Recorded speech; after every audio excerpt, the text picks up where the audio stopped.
Guys, अगर तुम सच में आज कुछ अच्छा देखना चाहते हो तो ये वीडियो स्किप मत करना। हाँ, ये वीडियो शुरू के 10-15 मिनट थोड़े से बोरिंग हो सकती है, पर आगे तुम्हें सच में काफी ज्यादा मजा आने वाला है। और हाँ, चैनल पे नए हो तो चैनल को सब्सक्राइब और वीडियो को लाइक कर देना।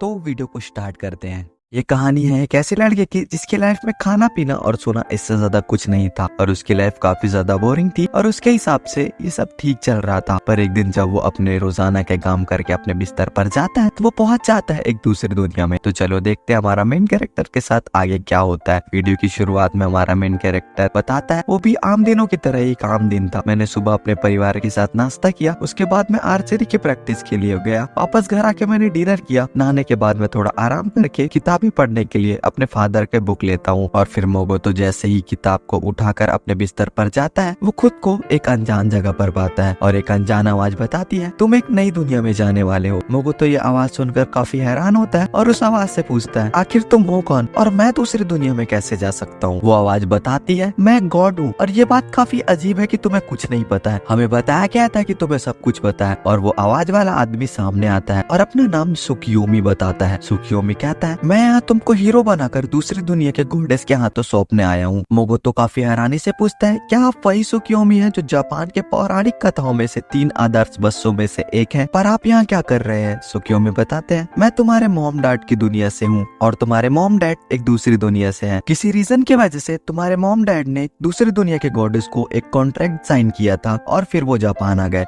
तुम्हारे माता पिता ने वादा किया था कि टाइम आने पर वो अपनी सबसे कीमती चीज उसे देंगे। मोगोतो पूछता है मतलब अगर मैं नहीं गया तो क्या मेरी दोनों बहनों में से कोई एक वहाँ जाएगा। ये जानकर मोगोतो वहाँ जाने के लिए तैयार हो जाता है और फिर सुकियोमी मोगोतो को अपने हिसाब से पावर देकर उसे दूसरी दुनिया के गॉडेस के पास भेज देते हैं। मोगोतो पहुंच जाता है उस गॉडेस के पास और वहाँ ब्राइटनेस काफी ज्यादा होती है, तो मोगोतो उस गॉडेस को देख नहीं पाता और उसे प्रॉब्लम हो रही होती है। पर जब वो गॉडेस मोगोतो को देखती है तो उसे वो बिल्कुल पसंद नहीं आता। गॉडेस की काफी ज्यादा बेइज्जती करती है और उसे यूजलेस कहकर काफी ज्यादा टॉर्चर करती है। फिर वो गॉडेस मोगोतो को सभी यूजलेस पावर देकर नीचे फेंक देती है और अपने मन में सोचती है इतनी ऊंचाई से गिरने के बाद तो वो मर ही जाएगा। पर सुकियोमी आकर उसे पकड़ लेता है और बोलता है अगर गॉडेस ने तुम्हें नहीं अपनाया तो आज से तुम अपने काम से आजाद हो, तो फिर आज से तुम वो कर सकते हो जो तुम चाहो इस दुनिया में। और बताता है कि हाँ, तुम यहाँ कोई नेचुरल ह्यूमन नहीं हो तो तुम यहाँ से गिरने के बाद नहीं मरोगे। और फिर सुकियोमी गायब हो जाता है और मोगोतो नीचे गिर जाता है। फिर मोगोतो उठता है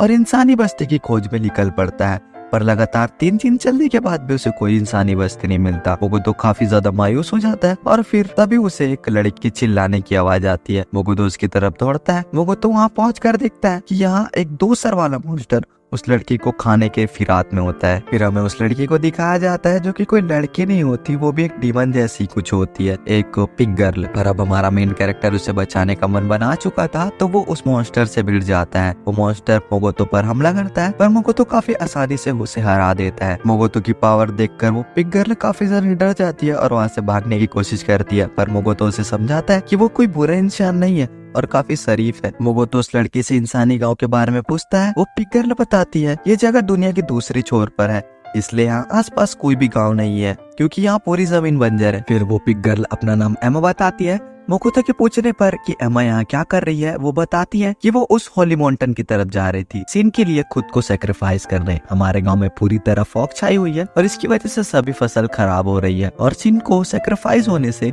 वो फॉग हट जाती है। एमा मोगोतो को शुक्रिया करती है उसकी जान बचाने के लिए, पर अब मोगोतो ने एमा की जान बचाने का मन बना लिया था तो वो उसे सेक्रीफाइस नहीं होना देना चाहता था। फिर सीन शिफ्ट होता है। मोगोतो एमा के गाँव में बैठकर खाना खा रहा होता है, तभी वहाँ एमा आती है और टेलीपोर्टेशन मैजिक का यूज करते हुए उसके लिए खाना लाती है। मोगोतो ये जानकर काफी शॉक होता है कि एमा भी मैजिक कर सकती है। मोगोतो एमा से पूछता है क्या तुम मैजिक कर सकते हो, और वो खुद को मैजिक सिखाने की रिक्वेस्ट करता है। एमा उसे मैजिक सिखाने के लिए मान जाती है। एमा मोगोतो को लेकर एक दूसरी जगह पर आती है और मोगोतो को एक फायरबॉल बनाकर दिखाती है, पर मोगोतो उस स्पेल का यूज करके काफी बड़ा फायरबॉल बना देता है। फिर वो एमा से पूछता है मुझे आगे क्या करना होगा। एमा बताती है इमेजिन करो कि एक फायरबॉल है और निशाना लगाओ। मोगोतो ऐसा ही करता है जैसे एमा ने बताया था और वो एक काफी बड़ा धमाका होता है। एमा ये देखकर काफी हैरान होती है कि उसने इतनी आसानी से ये सब कुछ कर लिया।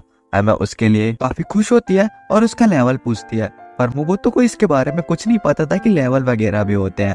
उसके बाद एमा मोगोतो को लेकर लेवल चेक करने के लिए आती है और उसको एक स्क्रॉल देती है। वो अपने मन में सोचती है कि मोगोतो का लेवल कम से कम 200 या 300 तो होगा, पर मोगोतो का लेवल 1 होता है और ये देखकर काफी लोग डिसअपॉइंट हो जाते हैं। फिर एमा मोगोतो से वादा करती है कि वो उसे एक और स्पेल सिखाएगी और फिर अगले दिन मोगोतो किसी को बिना बताए और कुछ बोले ही चले जाते हैं सिन से निपटने और वो एमा के लिए एक लेटर छोड़कर जाता है जिसमें लिखा होता है तुमने मेरे लिए जो कुछ भी किया उसका काफी ज्यादा शुक्रिया। और फिर यहाँ मोगोतो वहीं पहुंच जाता है जहाँ सिन उसे मिलने वाला था। मोगोतो अपने पावर्स को चेक करने के लिए अपना मैजिक स्पेल बोलता है और वहाँ पर एक फायर मैजिक बनाकर उसका यूज करता है और वो उस फायर को एक बो का शेप देकर सामने वाले खंबे पर निशाना लगाता है। वो बो दिखने में तो काफी ज्यादा कमजोर होती है पर वो काफी बड़ा धमाका करती है। हम देखते हैं वहाँ पर काफी सारे मॉन्स्टर जो कि वहाँ पीछे छुप कर बैठे थे वो मारे जाते हैं। उनमें से एक कहता है क्या तुम उन ऑर्ड्स की तरफ से हो?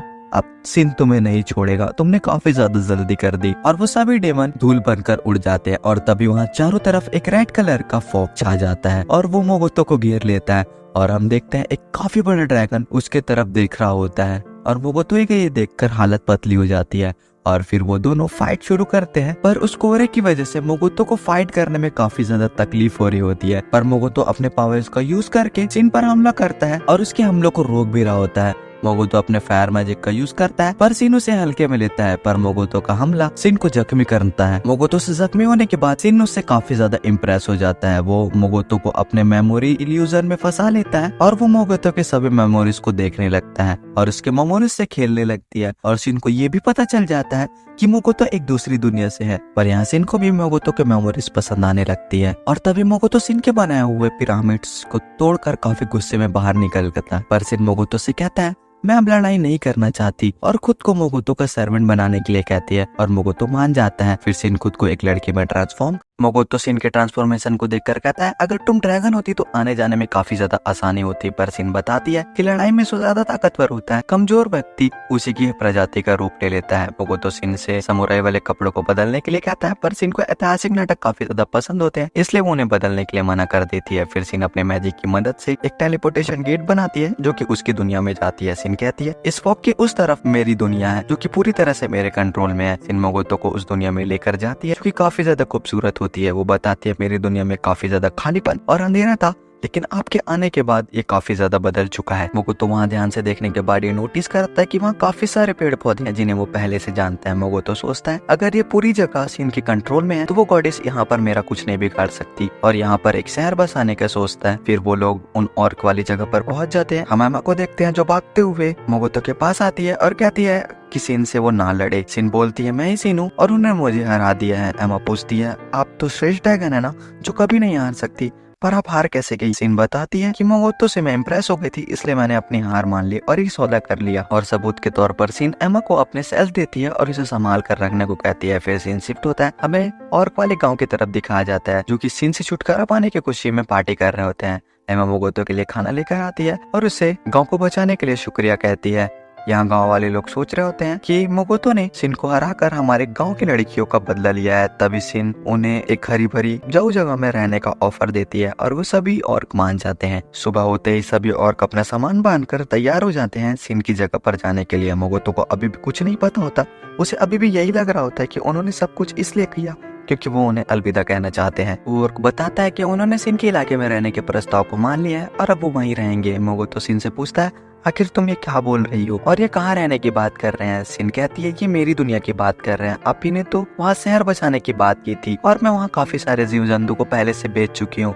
मोगोतो कहता है अगर उनमें से कोई खतरनाक मॉन्स्टर निकला तो तभी वहाँ पर एक छोटी बच्ची को देखते हैं जो कि सिन का छोटा रूप होती है। उसको देखकर मोगोतो को लगता है कि ये सिन की बेटी है, पर सिन उसे सब कुछ क्लियर करते हुए कहती है ये मेरा छोटा क्लोन है। मोगोतो के पूछने पर कि क्या वो सब सच में वहाँ रहना चाहते हैं और अपने गाँव को छोड़कर जाना चाहते हैं, एमा कहती है हम सभी ने तय कर लिया है कि हम सिन की दुनिया में रहेंगे। मोगोतो सिन से पूछता है कि गांव वाले रहेंगे कहाँ? सिन उसके पूरे गांव को ही अपने दुनिया में भेज देती है। फिर हमें कुछ दिनों बाद का सीन दिखाया जाता है। मोगोतो बताता है पहाड़ी और को यहाँ आए काफी दिन बीत चुके हैं। फिर हमें मोगोतो को दिखाया जाता है जो अपने मैजिक एलिमेंट्स को चेक कर रहा होता है और तभी सिन मोगोतो की मेमोरीज को देखने की बात कहती है। मोगोतो पहले तो मना करता है पर सिन के जिद करने पे वो मान जाता है। सिन बताती है कि जब वो अपनी यादों को देखे तो वो बिल्कुल ना हिले। फिर वो मोगोतो को छोड़कर किसी दूसरी चीज को ढूंढने के लिए बाहर चल जाती है। है। तभी मोगोतो अपने परिवार की तस्वीर को देखता है जो कि उसकी इमेजिनेशन से होती है और वो अपने मन में सोचता है कि उसकी माँ और उसके डॉट भी इसी दुनिया से थे। और मोगोतो अपने मॉम डैड के बारे में जानने का मन बना लेता है और अब वो डिसीजन लेता है कि उसकी लाइफ का यही गोल होगा कि वो अपने मॉम डैड के रास्ते पर चले। फिर सीन शिफ्ट होता है, हमें बूढ़े आदमी को भागते हुए दिखाया जाता है जो किसी से बचकर भाग रहा होता है और फिर वो गिर जाता है और तभी उस बूढ़े आदमी को एक स्पाइडर मॉन्स्टर आकर पकड़ लेती है और उसे मार देती है। फिर हम देखते हैं दो ऑर्क को जो बात कर रहे होते हैं पेड़ों की कटाई के बारे में।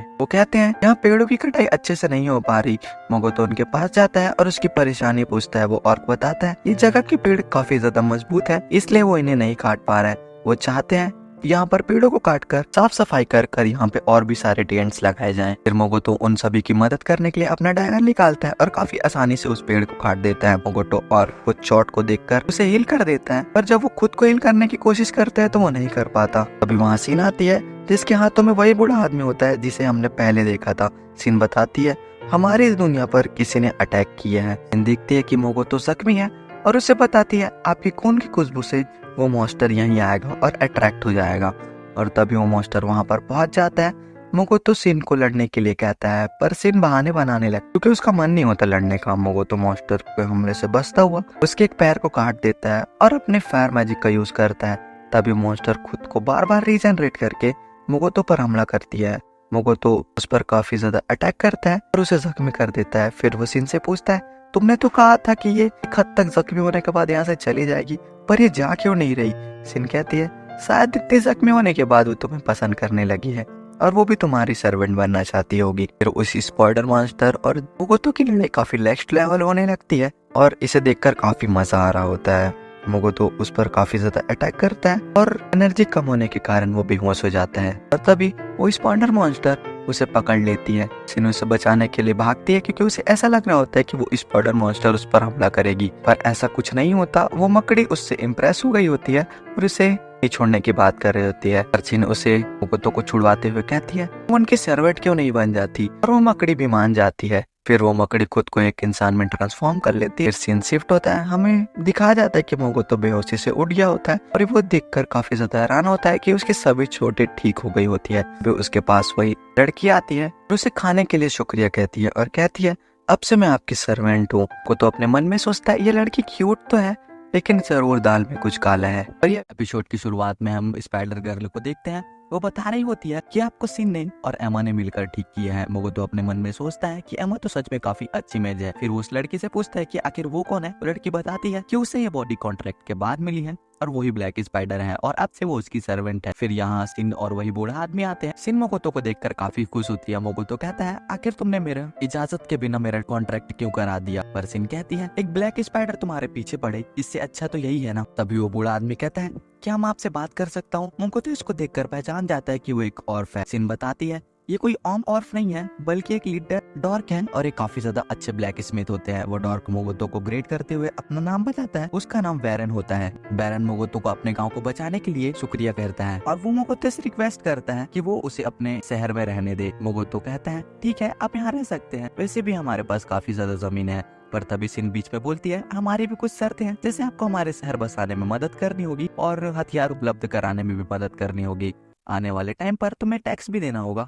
मोगोतो को लॉर्ड भी मानना होगा। बैरन सभी शर्तों को मानने के लिए तैयार हो जाता है और फिर हमें मोगोतो को एक सुनसान जगह पर जाते हुए दिखाया जाता है। वो बताता है मैं अपने मॉम डैड के निशान को ढूंढने के लिए हर रोज कई घंटे इंसानी गांव को तलाश करता हूँ और मोगोतो को एक इंसानी गांव मिल भी जाता है जो कि काफी ज्यादा दूर होता है। वहाँ जाने का सोचता है और तभी वहाँ पर सिन आती है और उसे अपने साथ लेकर आ जाती है। फिर सिन मोगोतो को उन दोनों को नया नाम रखने के लिए कहती है। मोगोतो ये जानकर काफी गुस्सा होता है कि उसने उससे इतनी दूर से इसलिए बुलाया है क्योंकि वो उसका नाम रख सके। पर सिन की काफी मनाने के बाद वो मान जाता है और फिर मोगोतो काफी सोचने के बाद भी कोई अच्छा सा नाम नहीं सोच पाता और फिर सिन रोने लगती है। मोगोतो उसे चुप कराता है और फिर और काफी सोचने के बाद वो सिन का नाम तोमोए रखता है, लेकिन हम लोग इसे सिन ही कहेंगे। मोगोतो बताता है ये नाम एक काफी ज्यादा जाबाज महिला समुराई का था। तोमोए ये नाम को काफी ज्यादा पसंद करती है और अब बारी होती है स्पाइडर गर्ल की। वो उससे पूछती है अगर कोई ऐसा नाम है जो तुम्हारे नाम रखने से पहले मुझे ध्यान देना चाहिए तो तुम मुझे बता सकती हो। पर वो लड़की मना करती है कि ऐसा कोई भी नाम नहीं है, वो उसका कोई भी नाम रख सकता है। फिर मोगोतो थोड़ा बहुत सोचता है और इसका नाम मियो रख देता है और उसे भी वो नाम काफी ज्यादा पसंद आता है। और फिर सीन शिफ्ट होता है, हमें मोगोतो को दिखाया जाता है और वो सभी क्लैन के लोगों को देखकर काफी ज्यादा हैरान होता है। उसके बाद सीन अनाउंस करती है कि आज से सभी लोग उसे तोमोए के नाम से जानेंगे और ब्लैक स्पाइडर को मियो के नाम से बुलाया जाएगा।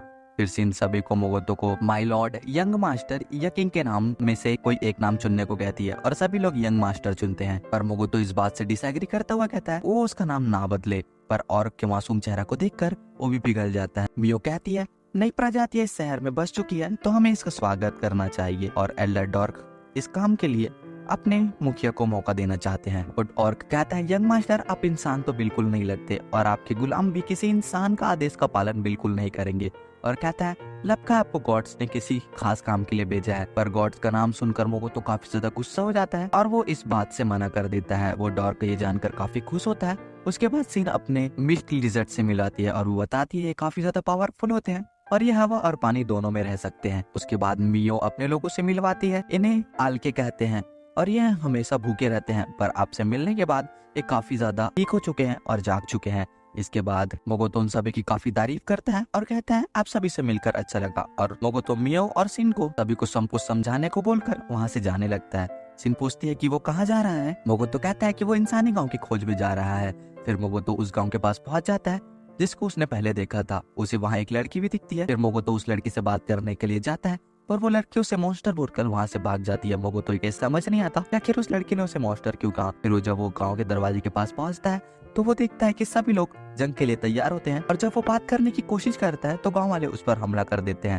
फिर मोगोतो को याद आता है कि उस गॉडेस ने उसे ये पावर दी है कि वो इंसानों से नहीं बल्कि दूसरे प्रजाति के लोग से बात कर सकता है। उसके बाद एमा वहाँ आती है और क्या हुआ पूछती है। मोगोतो बताता है कि वो इंसानों की भाषा नहीं बोल सकता। एमा पूछती है क्या वो कॉमन की बात कर रहा है। यहाँ सभी लोग कॉमन बोल पाते हैं और ये जानकर मोगोतो काफी दुखी होता है। फिर वो बताता है पर उन्होंने मुझ पर हमला भी किया था। सिन कहती है ये आपकी मैजिकल पावर्स की वजह से हो सकता है। जब आप उनके सामने गए होंगे तो उन्हें ऐसा लगा होगा कि जैसे काफी सारे डेमन लॉर्ड उसके सामने आ गए हैं। सिन पूछती है तो क्या आप इंसानी गांव में नहीं जाएंगे। वो तो कहता है बिल्कुल जाऊंगा लेकिन उससे पहले मैं कॉमन सीखूंगा और अपनी शक्तियों पर काबू पाऊंगा। हमें एक हफ्ते बाद दिखाया जाता है। वो बताता है मैं कॉमन पढ़ना और लिखना तो सीख गया हूँ पर मैं अभी बोल नहीं पाता। फिर हमें 2 हफ्ते बाद दिखाया जाता है एल्कल और वहाँ आते हैं और उसके लिए एक अंगूठी लाए होते हैं और वो बताते हैं कि ये अंगूठी पहनने वाले की मैजिक पावर सोख लेता है और उसे मार देता है। और मोगोतो जैसे उस अंगूठी को पहनता है तो वो टूट जाती है। हमें 1 महीने बाद दिखाया जाता है मियो मोगोतो को कॉमन सिखा रही होती है पर वो अभी भी उसे बोल नहीं पा रहा होता। वो लिख कर कहता है कि ये काफी ज्यादा मुश्किल है और उसे एक आइडिया आता है कि वो इंसानों से इसे लिख कर बात करेगा। फिर वो डॉर्क उसके लिए एक नई अंगूठी लाता है जो पहले वाले से काफी ज्यादा ताकतवर थी। मोगोतो उसे पहनता है और ये काम भी करती है और फिर निकल जाते हैं इंसानों की बस्ती की तरफ। वो सभी वहाँ व्यापारी बनकर जाते हैं और काफी आसानी से अंदर भी चले जाते हैं। पर हम देखते हैं एक लड़की जो उन्हें ऊपर से देख रही होती है और फिर वो सभी एक एडवेंचर गिल्ड पर जाते हैं। उस गिल्ड की रिसेप्शनिस्ट उसे वेलकम करती है। वो रिसेप्शनिस्ट मोगोतो को देखकर कहती है आपने काफी ज्यादा अजीब कपड़े पहने हैं। मियो और सिन कहते हैं असल में ये आदमी एक काफी बड़ी कंपनी का मालिक है। सफर के दौरान इसे एक कर्ज मिल गया था इसलिए इनको ये मास्क और ये अंगूठी पहननी पड़ती है और उसे श्राप की वजह से ये बात भी नहीं कर पाते। फिर वो रिसेप्शनिस्ट उन्हें कहती है हमारे पास आपके लिए काफी सारे काम है। यहाँ सभी मिशन अपने अपने रैंक हैं और काम पूरा करने पर आपका लेवल बढ़ जाता है और कुछ स्पेशल तरह के काम भी हैं। वो तो सोचता है जितनी ज्यादा रिस्क होगा उतना ही ज्यादा फायदा। और फिर रिसेप्शनिस्ट कहती है क्योंकि आप एक बड़ी ट्रेडिंग कंपनी के मालिक हैं तो आपको रजिस्ट्रेशन के लिए मर्चेंट गिल्ड पर जाना होगा। उसके बाद हम देखते हैं वो रिसेप्शनिस्ट सिन और मियो का लेवल चेक करती है। इसमें सिन का लेवल 320 और मियो का लेवल 1500 होता है और ये जानकर सिन काफी गुस्सा होती है कि उसका लेवल मियो से कम है और फिर उन दोनों का रजिस्ट्रेशन हो जाता है। फिर सिन अपने से ऊंचे लेवल के हंटर के बारे में पूछती है। रिसेप्शनिस्ट कहती है सबसे ऊंचा रैंक है SSS और लेवल है 920 और उसका नाम है Sophia Bulka the dragon Hunter. उसके बाद वो लोग मोगोतो का लेवल चेक करते हैं।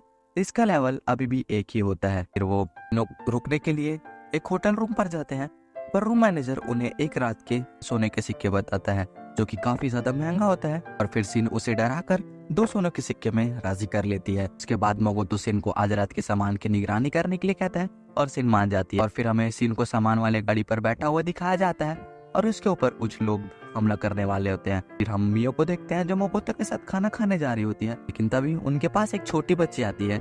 एपिसोड की शुरुआत में हम मोगोतो को देखते हैं जिसके पास वही छोटी बच्ची आती है। मोगोतो उस बच्ची से पूछता है कि वो इतनी रात को क्या कर रही है, पर वो बच्ची उससे मदद मांगती है और उससे चिपक कर रोने लगती है। वो उस बच्ची को चुप कराता है। फिर मोगोतो उसे अपने घर ले जाने का सोचता है, पर हम देखते हैं एक आदमी जो उन्हें छुप कर देख रहा होता है। फिर सीन शिफ्ट होता है, हमें उन तीनों को घर पर दिखाया जाता है। वो बच्ची बताती है कि उसका नाम रेनॉन है और उसका एक परिवार जिसमें उसकी एक दीदी है। वो साथ फिर सफर पर निकले थे, पर उसकी बहन अब खो गई है और वो जिस घर पर रुके हुए थे उन्होंने उसे उस घर से निकाल दिया है। फिर हमें उन्हीं लोगों की तरफ दिखाया जाता है जो कि मोगोतो का सामान चुराने आए थे, पर तभी सीन उन्हें देख लेती है और काफी आसानी से उन सभी को मार देती है। पर उनमें से एक वहाँ से भागने की कोशिश करती है, पर सिन उसे बेहोश करके मोगोतो के पास लेकर आती है। मोगोतो सिन को काफी डांटता है क्योंकि वो असासियन एक लड़की होती है और ये बात सिन ने उसे नहीं बताई होती। फिर वहाँ रेनॉन आती है और उसे वहाँ घर पर रहने देने के लिए शुक्रिया कहती है। मोगोतो रेनॉन को बोलता है एक ही आदमी के खाने के खाना है और एक ही बिस्तर है, तो तुम जल्दी से खाना खाकर सो जाओ। पर वो खाना और बिस्तर सिन के हिस्से का होता है। रेनॉन उसे शुक्रिया करती है और वो अपनी बहन की ड्राइंग बनाकर दिखाती है और फिर गुड नाइट बोलकर वहाँ से चला जाता है। और उस तस्वीर को देखकर मोगोतो काफी हैरान होता है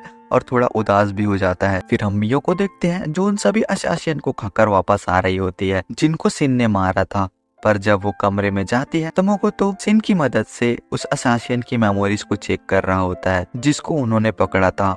मिया मोगोतो को देखकर सोचती है आज यंग मास्टर कुछ अलग लग रहे हैं। मोगोतो कहता है ये चोर दरअसल उस गिल्ड में था जहाँ पर हम थे और इसका रेनॉन से कुछ नाता है। फिर सिन मियो को रेनॉन की बहन का फोटो दिखाती है और कहती है कि इन लोगों ने इसे किडनैप कर लिया है। फिर मोगोतो मियो और सिन को रेनॉन की बहन को ढूंढने के लिए कहता है, पर मियो कहती है इतनी जल्दी क्या है, हमें ये भी नहीं पता कि वो लड़की जिंदा भी है या नहीं।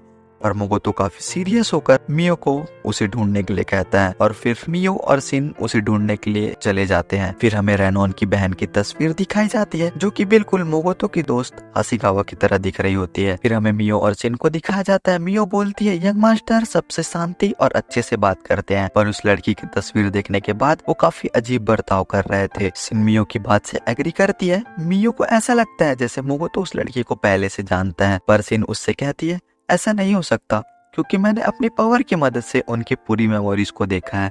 और ये बात जानकर मियो काफी हैरान होती है कि उसने मोगोतो की पूरी मेमोरीज देख रखी है। फिर वो दोनों उस लड़की को ढूंढने के लिए निकल जाते हैं। फिर हम मोगोतो और रेनॉन को देख जो कि फल बेचने के लिए बाजार पर जा रहे होते हैं और रेनॉन को ये बात काफी अजीब लगती है कि मोगोतो को गाड़ी चलाने नहीं आती। मोगोतो कहता है तुम काफी समझदार हो रेनॉन, और मैंने तुम्हारी दीदी को ढूंढने के लिए सिन और मियो को भेज दिया है, वो काफी जल्दी मिल जाएंगी। फिर हमें रेनॉन का फ्लैशबैक दिखाया जाता है। रेनॉन अपनी दीदी से कहती है हम पर फिर से कर्जा चढ़ गया, पर अभी तो हमने कर्जा भरा था। पर रेनॉन की दीदी कहती है कोई बात नहीं, हम इसे फिर से जल्दी ही चुका देंगे। फिर सीन शिफ्ट होता है। हमें रेनॉन की दीदी को दिखाया जाता है जो कि काफी जख्मी होती है और वो कहती है माफ करना, मैं रीसो को नहीं हरा पाई। फिर वो रेनॉन को सीजो भाग जाने के लिए कहती है। रेनॉन वहाँ से निकलती है, पर रास्ते में रीसो के आदमी उसे पकड़ लेते हैं। फिर हम रेनॉन की बहन को दिखाया जाता है जो कि कैद होती है और काफी कमजोर हालत में पड़ी होती है। रेनॉन की बहन बताती है उसके परिवार की कई पीढ़ियां मॉन्स्टर को मारने का काम कर रही है, पर हमारे एक पूर्वज जो जीवन से मुकाबला करने के बाद हार गए और अपने खास डैगर भी हार गए, पर अपने परिवार की इज्जत वापस लाने के लिए मैं दुनिया के उस बंजर इलाके में पहुंची, पर मैं कुछ नहीं कर पाई। फिर हमें सिन और मियो की आवाज आती है, इसका मतलब वो दोनों वहाँ पर पहुंच चुके हैं। हम देखते हैं वो लड़की काफी कमजोर होती है, इस वजह से मियो अपनी पावर का यूज करके उसे हील कर देती है और कहती है हमें यहाँ से जल्दी यंग मास्टर के पास जाना होगा। पर वो देखते हैं कि दरवाजा किसी ने बाहर से बंद कर दिया होता है, तो वो अपनी मैजिक से पूरे दरवाजे को ही पिघला देती है। फिर वहाँ से बाहर निकलने के बाद एक आदमी आता है। लड़की बताती है ये जेत्सुया का सबसे ताकतवर आदमी जेल्स एस है। फिर हम मोगोतो को देखते हैं जिसने अपने सारे फल बेच दिए होते हैं और उन्हें बेचकर वो काफी हैरान होता है क्योंकि उस फल के बदले उसे 500 सोने के सिक्के मिले होते हैं। फिर रेनॉन उस मास्क वाले आदमी को देखकर वहाँ से बहाना बना कर भाग जाती है, पर मोगोतो समझ जाता है कि वो उस मास्क वाले आदमी के पास जा रही है। उसके बाद वो अपनी पावर का यूज करके उन्हें देखने लगता है। फिर हमें उसी आदमी को दिखाया जाता है जो कि उस गिल्ड नंबर था। वो रेनॉन से पूछता है इतनी देर क्यों हो गई, वो आखिर कर क्या रही थी। फिर रेनॉन उससे जो कुछ भी हुआ सब कुछ डिटेल में बताती है और कहती है उस फल के बेचने के बदले उसे 500 सोने के सिक्के मिले। फिर वो आदमी उसे चुरा कर लाने के लिए कहता है, पर रेनॉन कहती है मैं चोर नहीं हूँ, और वो मना करती है। पर वो आदमी उससे कहता है अगर तुमने ऐसा किया वो उसकी दीदी को छोड़ देगा और उसके सारे कर्ज माफ कर देगा। और फिर ये सुनकर रेनॉन मान जाती है। और सब कुछ मोगोतो देख रहा होता है और सोचता है इस गाँव को बदलने की काफी ज्यादा जरूरत है। फिर एस रेनॉन की दीदी से कहता है तुम्हारा नाम टोवा है ना, तुम आखिर चल भी कैसे सकती हो। सिन उससे पूछती है क्या तुम इसे बचाने नहीं आई हो। फिर हमें पता चलता है कि इन सब बुरे काम के पीछे एस ही है, जो कि इन पूरे लोगों का बॉस है। फिर एस का एक आदमी कहता है तुम दोनों वही हो ना जिनका लेवल 1000 से ज्यादा है। वो आदमी उनके लेवल को नकली कहता है। फिर एस कहता है तुम्हारे लेवल को देखकर तुम्हें उस आदमी को मारने का काम मिलेगा जो कि ज़ेत्सुया का सबसे खतरनाक आदमी है। पर वो दोनों कहती है हम उससे क्यों लड़ेंगे, हम उसे नहीं हरा सकते। और एस उन्हें कहता है वो दोनों इसके साथ काम करे, वो उन्हें काफी आराम की जिंदगी प्रोवाइड करेगा। और जैसा कि हम सभी को पता है वो दोनों ही उसे मना कर देते हैं। उसके बाद एस मोगोतो की बेइज्जती करना शुरू कर देता है। और ये सुनकर वो दोनों काफी ज्यादा गुस्सा हो जाती है और उस पर हमला करती है। एस अपनी शील्ड को सामने ला लेता है और उस अटैक से बच जाता है। पर इस बार वो दोनों ही तैयार होकर उस पर हमला करती है। सिल पहला हमला सिन करने के लिए कहती है। आगे बढ़ती है, इतनी जोर से हमला करती है कि पंच शील्ड को तोड़ता हुआ सीधा एस पर जाकर पड़ता है। और उस पंच को खाने के बाद एस की हालत खराब हो जाती है। फिर मियो उसे पकड़कर काफी ज्यादा थप्पड़ मारती है और उसके घावों को सुझा देती है। फिर वो दोनों मिलकर सभी को हरा देते हैं। सिन कहती है मियो मैंने तुमसे ज्यादा लोगों को मारा है। मियो कहती है शायद मैंने तुमसे 2 लोगों को ज्यादा मारा है। फिर उनकी बहस हो जाती है और वो लोग अपना अटैक पावर दिखाने के चक्कर में पूरे गांव को तबाह कर देते हैं। रेनॉन वहां आ जाती है और अपनी दीदी को देखकर वो काफी ज्यादा इमोशनल हो जाती है। फिर सीन शिफ्ट होता है, हमें रेनॉन और उसकी बहन को दिखाया जाता है। दोनों मोगोतो को शुक्रिया कहते हैं। वो तो अपने मन में सोचता है इसके बालों को छोड़कर ये लड़की पूरी तरह हासीगावा की तरह दिखती है, पर ये वो नहीं है। मोगोतो मियो से पूछता है तुम स्पाइडर सिल्क बना सकती हो, जिस पर मियो हाँ कहती है। और फिर मोगोतो मियो की स्पाइडर सिल्क से उन दोनों को बांध देता है। फिर अपने तीर को लपेटकर वो आसमान में छोड़ता है और उन दोनों को ही आसमान में फेंक देता है। और हम देखते हैं उन दोनों की लड़ाई की वजह से वो पूरा गांव ही तबाह हो चुका। एपिसोड की शुरुआत में हमें एक जगह को दिखाया जाता है और मोगोतो की आवाज हमें बताती है कि ज़ेत्सुया से निकलने के बाद वो पहली जगह थी जहाँ वो ठहरे हैं। फिर वहाँ हमें एक रिसेप्शनिस्ट को दिखाया जाता है जो कि काफी हैरान होती है ये सुनकर कि ज़ेत्सुया शहर पूरी तरह बर्बाद हो चुका है। वो आदमी कहता है कि हाँ वहाँ कुछ मॉन्स्टर ने आकर ये काम किया।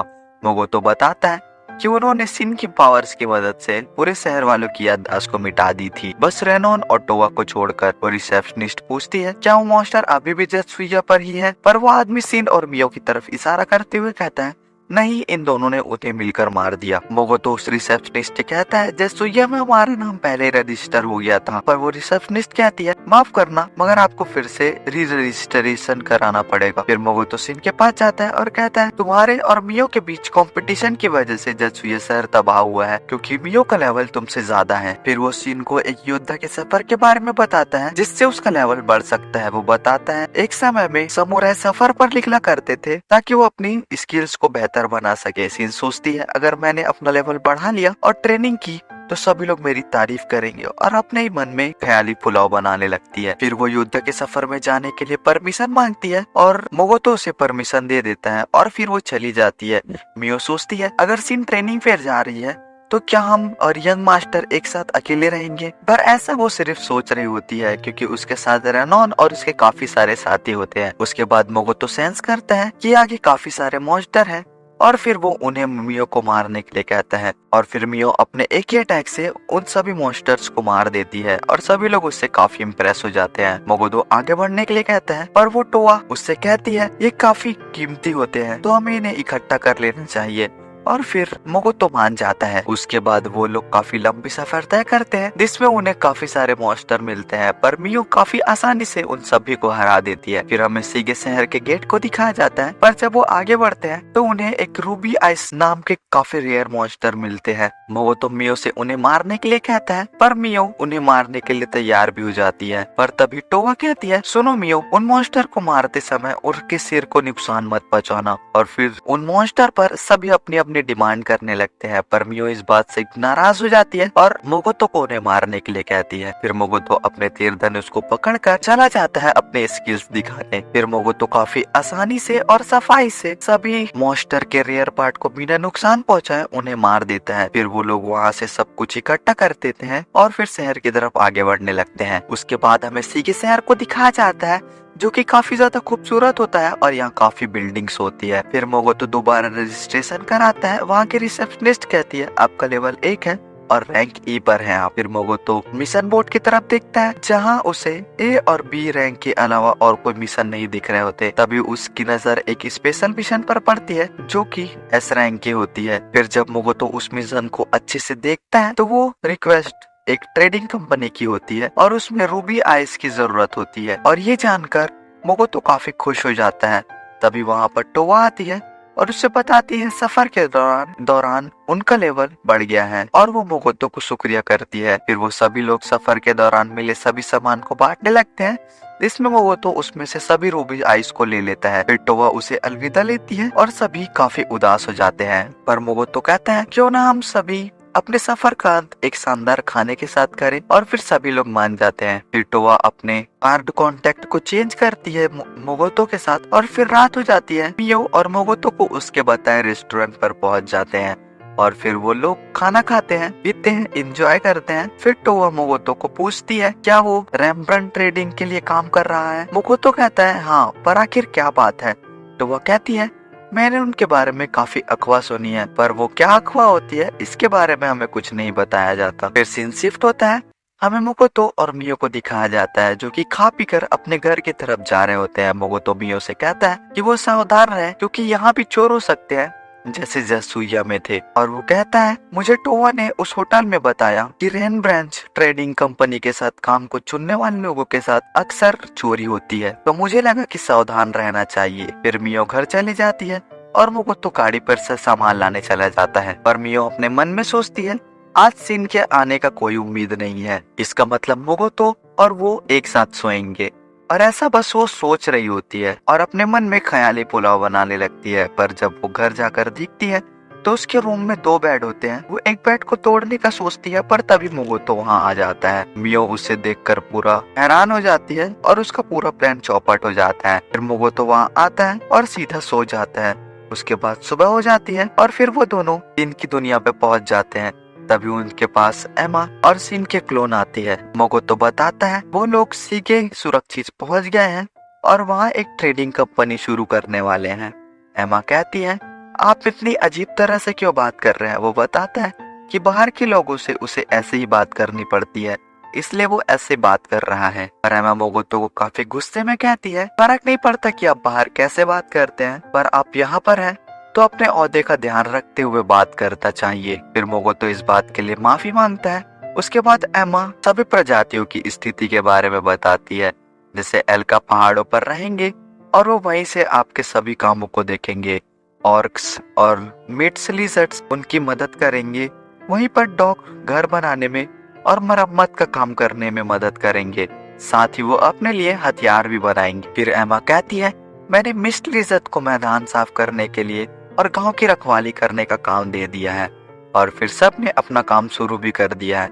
उसके बाद वो छोटी सीन बताती है सारे ऑर्क आपके लिए घर बनाने का काम कर रहे हैं। पर मोगोतो उसे देखकर काफी हैरान होता है क्योंकि वो जगह काफी बड़ी होती है। मोगोतो उनसे कहता है क्या वो लोग यहाँ पर कोई महल बना रहे हैं, पर छोटी सीन कहती है वो इस जगह का यूज गेस्ट रूम की तरह करेंगे। मोगोतो कहता है इसके लिए तो काफी समय और काफी लोगों की जरूरत पड़ेगी। पर हमें कहती है फिलहाल ऐसी कोई परेशानी नहीं है क्योंकि उन्होंने अपना काम करने का तरीका उसकी यादों की तरह रखा है। और ये जानकर मोगोतो काफी हैरान होता है, पर उसे याद आता है किसी ने उसकी सारी यादों को देखने के लिए इकट्ठा करके रखा है।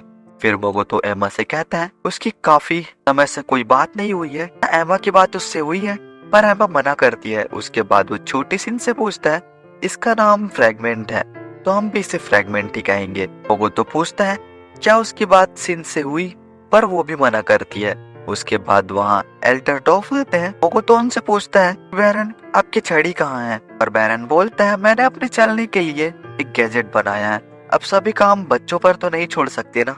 उसके बाद बैरन उसे कुछ खास दिखाने के लिए अपने घर की तरफ लेकर जाता है। फिर वो उसे शॉप पर ले जाता है और काफी सारे आर्मर्स दिखाता है और बताता है कि उसे बनाने के लिए उसने और उसके लोगों ने काफी ज्यादा मेहनत की है। पर मोगोतो माफी मांगते हुए कहता है मुझे इसकी कोई जरूरत नहीं है। और ये सुनकर उस सभी लोग को काफी गहरा सदमा पहुंचता है। मोगोतो बोलता है मैं एक व्यापारी हूँ तो मेरे लिए कोई काम का नहीं।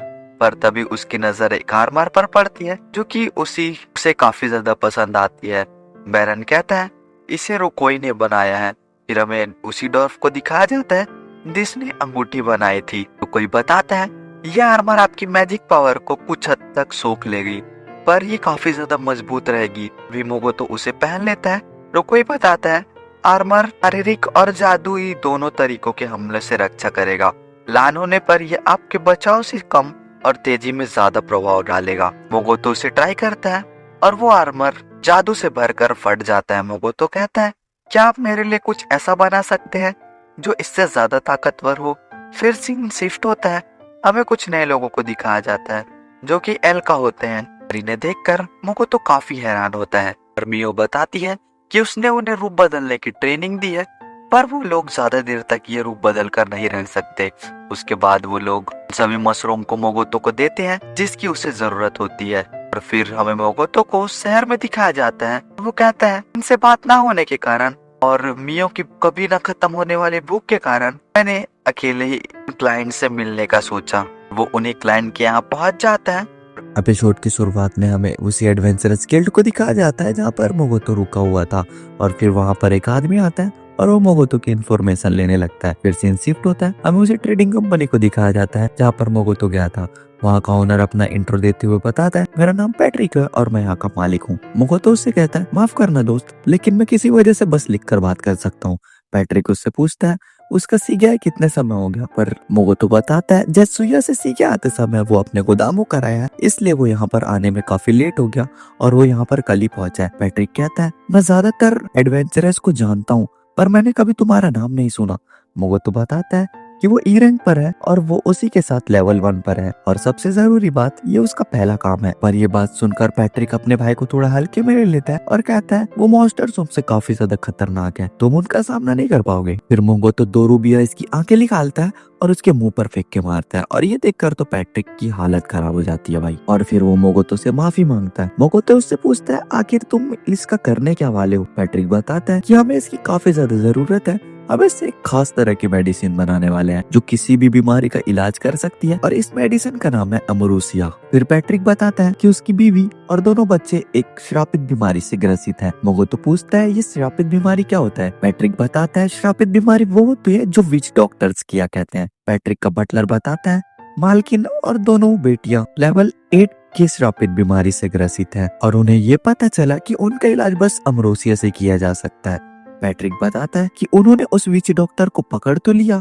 पर उसने कुछ बताया नहीं, सिर्फ ये बताया कि ये बीमारी लेवल 8 की है। फिर मोगोतो कहता है ठीक है ये सब तो होते रहेगा पर वो उस बीमारी को बनता हुआ देखना चाहता है क्योंकि वो एक एल्केमिस्ट को जानता है जो इस काम में माहिर है। अगर वो इस दवाई को बनाएगा तो ये दवाई काफी जल्दी बन जाएगी और ये काफी ज्यादा असरदार भी रहेगा उन लोग के लिए। फिर पैट्रिक बताता है कि एक आदमी के दवाई के लिए 2 रूबिया इसकी जरूरत पड़ती है और उन्हें ऐसे 4 और चाहिए। पर तभी अपना भाई भगवान बन के उन्हें और 4 रूबिया इसकी आंखें दे देता है और ये देखकर तो उन सभी के बीच बल्ले बल्ले हो जाती है भाई, खुशी की लहर दौड़ उठती है। उसके बाद पैट्रिक उन्हें उनके काम के बिल को दे देता है और कहता है कल से आप दवाई का काम शुरू कर सकते हो। उसके बाद मोगोतो मर्चेंट गिल्ड पर जाता है और वहाँ वो रिसेप्शनिस्ट बताती है कि उसे फिर से रजिस्ट्रेशन के लिए टेस्ट देना पड़ेगा और ये सुनकर तो मोगोतो को मौत ही आ जाता है भाई। फिर मोगोतो पूछता है ये टेस्ट कब होगा और इसमें क्या क्या करना पड़ेगा। वो रिसेप्शनिस्ट बताती है आप टेस्ट कभी भी दे सकते हैं और आपके 2 टेस्ट होंगे, पहला होगा आपका रिटर्न टेस्ट और उसके बाद आपको कुछ इक्विपमेंट्स ढूंढ के लाने पड़ेंगे। और फिर वो उसे एक बुक देती है जिसमें से रिटर्न टेस्ट के क्वेश्चन के आंसर मिलने वाले थे। वो तो उसे पढ़ता है जो कि काफी बचकाना होता है। वो रिसेप्शनिस्ट बताती है ये तुम्हारी टेस्ट में मदद करेगा। मोगो तो उस बुक को देखकर खरीद लेता है। उसके बाद वो सभी सवालों को देखता है तो उसे ये सवाल काफी आसान लगते हैं। फिर वो रिसेप्शनिस्ट उसे दूसरे टेस्ट के बारे में बताती है डिटेल में। दूसरा टेस्ट प्रैक्टिकल होगा जिसके लिए आपको कुछ सामान इकट्ठा करना होगा, जिसमें से आसान चीजें से लेकर मुश्किल चीजें हैं, जिसमें आसान चीजें खाली बोतल और मुश्किल चीजें जैसे मॉन्स्टर के दांत वगैरह। उसके बाद मोको तो उस पूरी बुक को पढ़ लेता है जो उसने खरीदी थी, और फिर वो रिसेप्शनिस्ट से कहता है वो रिटर्न टेस्ट अभी देना चाहता है। और फिर हमें मोगोतो को क्लासरूम पर दिखाया जाता है। वो वहाँ एक मास्टर आता है और उसे क्वेश्चन पेपर देता है और उसे लिखने के लिए 1 घंटे का समय देता है, पर मोगोतो उसे आधे टाइम पर ही पूरा कर देता है। जीनियस है भाई लौंडा। पर ये देखकर वो टीचर काफी हैरान हो जाता है क्योंकि मोगोतो सभी जवाब सही देता है। फिर मोगोतो अपने मन में सोचता है इस दुनिया का एजुकेशन लेवल कितना कम है रे बाबा। फिर मोगोतो को वो टीचर दूसरा टेस्ट के लिए कहता है। उसके बाद दूसरे टेस्ट के लिए मोगोतो उस बॉक्स में अपना हाथ डालता है जिसमें उसे एक काफी खतरनाक सामान निकालने को कहा जाता है, जो कि 4 सबसे मुश्किल सामान होते हैं। और वो टीचर कहता है तुम इन 4 चीजों को तो दे ही सकते हो, और अगर तुम इन्हें नहीं दे सके तो इतना ही कीमती कुछ और सामान देना होगा। इसके बाद मोगोतो को वो 3 दिन का समय देता है वो सामान लाने के लिए, पर मोगोतो उससे भी काफी ज्यादा रेयर सामान को उसके मुंह पर फेंक कर मारता है। और इतने रेयर सामान को देखकर उस टीचर की भी आंखें फटी के फटी रह जाती है। और फिर मोगोतो सभी टेस्ट को काफी अच्छे से देकर वहां से निकल जाता है। उसके बाद वही रिसेप्शनिस्ट मिलती है। वो कहती है रिजल्ट्स आपको कल तक मिल जाएंगे। उसके बाद हमें सिन को दिखाया जाता है जो कि एक काफी बड़े जायंट केकड़े से लड़ रही होती है और उसे हरा भी देती है। वो उस बड़े से केकड़े का केकड़ा फ्राई बनाकर खाने लगती है। वो उस केकड़े को अपने कटाना की मदद से काफी सारे टुकड़ों में काटती है और फिर सभी को खाने के लिए देती है। और तभी उसे एक और काकर बताता है कि उसकी यादों के रूम पर जाकर मियो सभी यंग मास्टर के यादों को देख रही है। और ये सुनकर तो सिन एकदम बौखला जाती है और दौड़ के मियो को रोकने के लिए जाती है।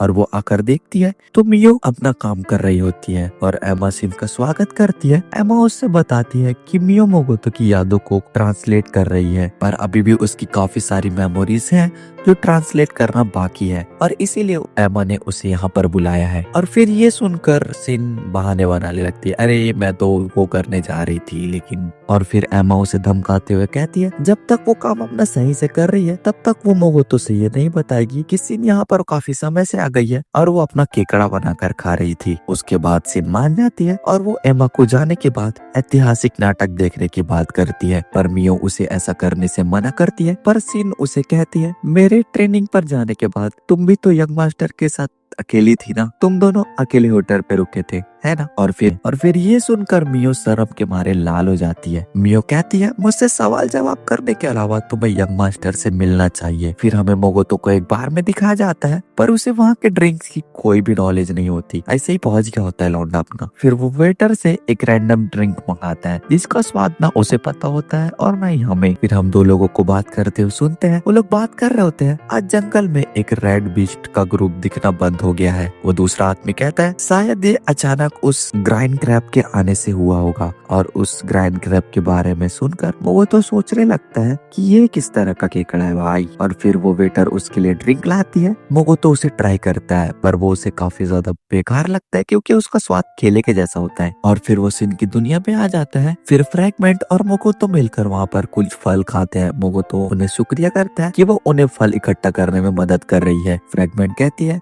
अफसोस इस बार पहले से काफी कम फल इकट्ठा हुए हैं क्योंकि मौसम ने उनका बिल्कुल साथ नहीं दिया। इस बार तो बर्फ भी गिरी है। मोगो तो फ्रैगमेंट से पूछता है क्या उन्होंने मैजिक विलेज बनाने का काम शुरू कर दिया। फ्रैगमेंट बताती है उन्होंने ये काम शुरू तो कर दिया है पर उन्हें ये काम कैसे करना है वो अभी भी नहीं पता चल रहा है। मोगो तो उसे एक्सप्लेन करता हुआ कहता है मैं तुम्हें समझाता हूँ मैजिक विलेज कैसे बनाते हैं। वो बताता है कि वो डेमी प्लेनेट के फलों से व्यापार शुरू करने वाला है। माने लोगों को बेचना काफी मुश्किल है और इनकी कीमत का अंदाजा लगाना भी उनके बस की नहीं है। और अगर वो ऐसा सामान बेचेंगे जो बाहर की दुनिया में नहीं मिलता तो आगे चलकर उन्हें ये परेशानी हो सकती है। इसलिए वो कुछ ऐसा करेगा कि वहाँ लोग घूमते फिरते आए और वो यहाँ का सामान उन्हें दे देगा। फिर उसका नाम होने लगेगा और इसके बाद वो अफवाह फैला देगा कि मोगो तो मस्त सामान बेचता है। पर हम देखते हैं कि ये सारी बात फ्रैगमेंट सुन ही नहीं रही होती है, वो तो अपना ही मगन होती है। उसके बाद सिन टेलीपैथी से मोगोतो से कहती है कि मियो को कुछ हो गया है वो जल्दी वहाँ पर आए। और जब वो वहाँ पहुँचता है तो देखते है कि वो दोनों आपस में लड़ रहे होते हैं। फिर मोगोतो एक एलके से पूछता है कि वो दोनों लड़ क्यों रहे हैं। वह एलके बताती है कि उसके यहाँ से जाने के बाद मियो ने आपकी मेमोरीज को ट्रांसलेट करना शुरू कर दिया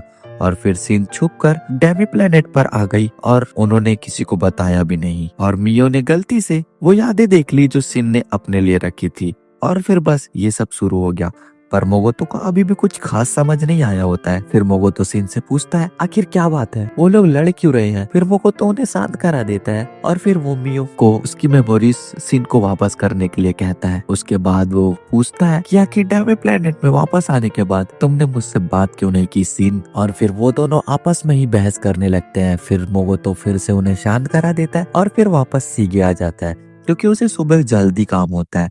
और उसके बाद वो कहता है इस कमरे में 2 बेड है और एक बेड वो अपने सोने के लिए मांगता है। पर सिन उसे सेड्यूस करने की कोशिश करती है पर अपना भाई ठहरा सख्त लौंडा वो बोलता है ए शेमड़ी तू रहने दे, मैं कुर्सी पर ही सो जाऊंगा। उसके बाद वो एल्केमिस्ट मोगोतो को मैसेज करता है और शुक्रिया करता है कि उसने अमरोसिया बनाने का काम उसके लिए चुना है। और फिर सुबह हो जाती है, हमें उसी एल्केमिस्ट को दिखाया जाता है और फिर वो लोग मेडिसिन बनाने के लिए चले जाते हैं। और फिर हमें उन्हीं दोनों आदमी को दिखाया जाता है जो कि शुरुआत में मोगोतो की जांच पड़ताल कर रहे थे। और फिर एपिसोड की शुरुआत में हमें उसी विच डॉक्टर को दिखाया जाता है जिसने पैट्रिक और उसके बच्चों को कष्ट किया था। पैट्रिक का बटलर और पैट्रिक मिलकर उसे मार देते हैं। उसके बाद मोगोतो और उसी एल्केमिस्ट को दिखाया जाता है। हम देखते हैं वो एल्केमिस्ट काफी ज्यादा नर्वस होता है क्योंकि मोगोतो ने उसे ये नहीं बताया होता है कि वो रेयरमेंट कंपनी के लिए मेडिसिन बनाने वाले हैं। उसके बाद वहाँ पैट्रिक और उसका बटलर आते हैं। पैट्रिक का बटलर बताता है कि सारी तैयारियां हो चुकी हैं और अब वो लोग दवाई बना सकते हैं। पर यहाँ पर एल्केमिस्ट काफी डरा हुआ होता है। फिर वो बटलर उन्हें वहां लेकर जाता है जहाँ सारा सामान रखा हुआ होता है। उसके बाद वो एल्केमिस्ट अपने जादुई मैजिक सर्कल बनाता है और अपना स्पेल कास्ट करता है। इसका नाम हाइजिल है तो हम भी इसे हाइजिल ही कहेंगे। वो अपने मैजिक का यूज ठीक से नहीं कर रहा होता तो मोगोतो उसके मैजिक को सुधार देता है। उसके बाद वो दवाई बनना शुरू हो जाता है और ये देखकर हाइजिल काफी खुश होता है और कहता है ये तो काफी ज्यादा आसान था। बटलर बताता है कि आमतौर पर ये दवाई अमरोसिया के फूल से बनाई जाती है पर वो फूल काफी ज्यादा रेयर होते हैं, इसलिए उन्होंने दवाई बनाने के लिए रूबी आइस की आंखों का यूज किया क्योंकि रूबी आइस उन्हीं फलों का रस चूसती है। और अमरोसिया के फूल के बारे में जानकर उसके मन में लड्डू फूटने लगते हैं और मोगोतो उन्हें अपने कंपनी का उत्पादन बनाने का सोच रहा होता है। उसके बाद वो लोग दवाई बना लेते हैं और हाइजिल इसे अपने हाथों में उठाकर काफी ज्यादा खुश हो रहा होता है। पर तभी वहां पर अचानक से बटलर आता है और दरवाजा खुलता है जिससे हाइजिल के हाथों से वो बोतल छूट जाती है। पर किसी तरह मोगोतो उन बोतल्स को बचा लेता है। फिर वो उस बटलर से पूछता है क्या कोई परेशानी है। और फिर सीन शिफ्ट हो जाता है। हम देखते हैं पैट्रिक के हाथों में काफी गहरी चोट लगी होती है। मोगोतो पूछता है ये सब कैसे हुआ। पैट्रिक बताता है जब वो दवाई देने अपने पत्नी के पास गया तो उसके पत्नी ने उस पर हमला कर दिया जिसकी वजह से उसे काफी ज्यादा गहरा चोट लग गया और वो जख्मी हो गया। और फिर पैट्रिक बताता है कि ये बीमारी एक बुखार से शुरू हुई थी और उसकी हालत खराब होते चले गई। फिर उसे पानी से और रोशनी से डर लगने लगा और फिर धीरे धीरे वो काफी ज्यादा भयानक दिखने लगी। मोगोतो कहता है मुझे अपनी पत्नी के पास लेकर चलो, मैं उसे संभाल लूंगा। पैट्रिक कहता है तुम्हारे लिए उसे संभालना काफी ज्यादा मुश्किल होगा, हमारे सारे सैनिक मिलकर भी उसे नहीं संभाल पा रहे थे। पर मोगोतो काफी सीरियस होकर कहता है आप घबराइए मत, मुझे उनके पास लेकर चलिए, मैं उन्हें ठीक कर दूंगा। और फिर पैट्रिक उसे अपने पत्नी के रूम पर लेकर पहुंच जाता है पर उसकी पत्नी मोगोतो पर हमला कर देती है। पर मोगोतो किसी तरह उसे पकड़कर अपनी दवाई पिला देता है या फिर कहो कि पिलवा देता है। और इसी तरह वो उनकी दोनों बेटियों को भी दवाई पिला देता है और फिर सभी लोग ठीक होने लगते हैं। उसके बाद पैट्रिक मोगोतो को शुक्रिया करता है क्योंकि उसने उसकी काफी ज्यादा मदद की थी उसकी पत्नी और उसकी बेटियों को ठीक करने में। मोगोतो कहता है उम्मीद करता हूँ वो पहले जैसे ठीक हो जाएंगे जल्दी ही। फिर पैट्रिक मोगोतो की तारीफ करते हुए कहता है आखिर आप कौन है। मोगोतो जवाब देता है मैं तो एक मामूली सा व्यापारी हूँ जो अभी सीख रहा है। उसके बाद पैट्रिक उस पगलेट गॉड को शुक्रिया करने लगता है जिससे मोगोतो काफी ज्यादा इरिटेट होता है। बोलता है अरे भाई किसी और का शुक्रिया कर देता, उस गॉडेस का ही क्यों कर रहा है। उसके बाद मोगोतो पैट्रिक के घर से वापस निकल जाता है और तभी हम सिन और मियो को वहाँ देखते हैं। मोगोतो उन्हें वहाँ देखकर काफी हैरान होता है और पूछता है अरे तुम लोग यहाँ पर क्या कर रहे हो। फिर मियो कहती है दरअसल बात ऐसी है कि सिन आपसे कुछ पूछना चाहती थी। पर तभी हम देखते हैं उन पर कोई अपने मैजिक से हमला कर देता है और मोगोतो वहां से हट जाता है। पर मियो और सिन वहां पर फंस जाते हैं और आग की चपेट पर आ जाते हैं। और ये देखकर वो हमलावर सोचता है इनका खेल तो खत्म हो गया और वो काफी खुश होने लगता है। और ये वही आदमी है जिसे हम बार बार देखते हैं। वो लोग सोचते हैं कि उन तीनों का खेल खत्म हो गया है। पर तभी हम देखते हैं वहाँ की आग हटती है और मियो और सिन को एक खरोच भी नहीं आई होती। वो आशाशी देखकर काफी ज्यादा हैरान होते हैं। मियो और सिन कहती है क्या बस इतना ही। यंग मास्टर के आग के सामने तो ये बस गर्म हवा का झोंका था और ये सुनकर तो उन दोनों असासियंस की फट जाती है। मोगो तो कहता है तुम्हें उनके हमलों से बचना था। इन कहती है हम तो बस इन लोगों की शक्तियों का अंदाजा लगा रहे थे, बिल्कुल फालतू है ये लोग। लेकिन ये बात असासियन दिल पर ले लेता है और अपने साथियों को बुला लेता है सीटी मारकर। वो आदमी सिन और मियो को ऑफर देता है कि वो लोग उसके ग्रुप में शामिल हो जाए और वो उन्हें काफी ज्यादा पैसा देगा। और हम देखते हैं कि मियो मान भी जाती है। तो ये काफी ज्यादा अनएक्सपेक्टेड था भाई, मैं भी शॉक हो गया था। और ये देखकर सिन भी काफी ज्यादा हैरान होती है। दरअसल ऐसा करने के लिए उसे मोगोतो ने कहा था क्योंकि जो कांड इन लोगों ने जेत्सुया में किया था वो यहाँ पर नहीं करना चाहता था। सिन कहती है ठीक है मैं इसे अकेले ही संभाल लूंगी। मोगोतो उससे कहता है किसी को जान से मत मारना नहीं तो मैं तेरा हिसाब कर दूंगा। उसके बाद सिन सभी को घुमा घुमा कर पटक पटक कर बहुत मारती है। उसके बाद वो अशासन मियो से मदद मांगता है और बदले में उसे पैसा देने के लिए कहता है, पर मियो साफ मना कर देती है, चल बे निकल इधर से। उसके बाद वो अशासन के साथ जो लड़का था वो वहां से भागने के लिए अपना टेलीपोर्टेशन मैजिक स्पेल कास्ट करता है। पर मोगोतो उसे रोक देता है और बोलता है कहा भैया कहाँ जा रहे हो, अभी तो पिक्चर बाकी है। फिर वो असासिन अपना डैगर निकालता है और उन पर हमला कर देता है। सिन के सामने कोई कुछ बोल सकता है क्या? सिन लगाती है उसको 2 हाथ और पटक देती है जमीन पर। फिर वो असासिन अपने घुटनों के बल आकर जान की भीख मांगने लगता है। सिन भी उसकी मेमोरीज को देखती है और कुछ ऐसा देख लेती है जो पर दया आ जाता है और वो उसे छोड़ देती है। वो असासिन कहता है मुझे उसके परिवार को गहरी नींद में डालने के लिए माफ कर दो। पर वो तो कहता है गहरी नींद, अबे मरने वाले थे वो लोग। वो असासिन कहता है क्या, लेकिन मेरा तो कॉन्ट्रैक्ट कुछ और ही था।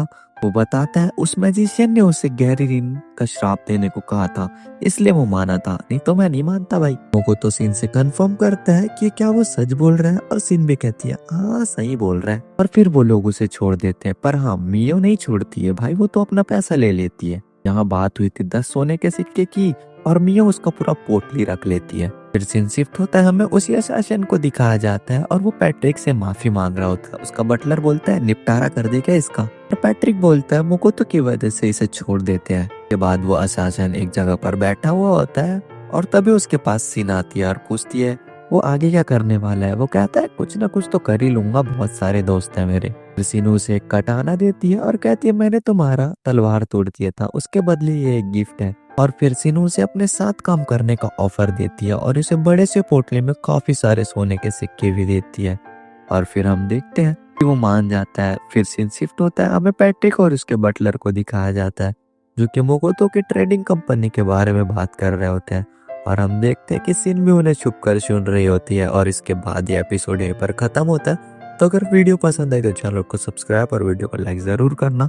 मिलते हैं नेक्स्ट वीडियो में, तब तक के लिए bye bye, take care, Tata.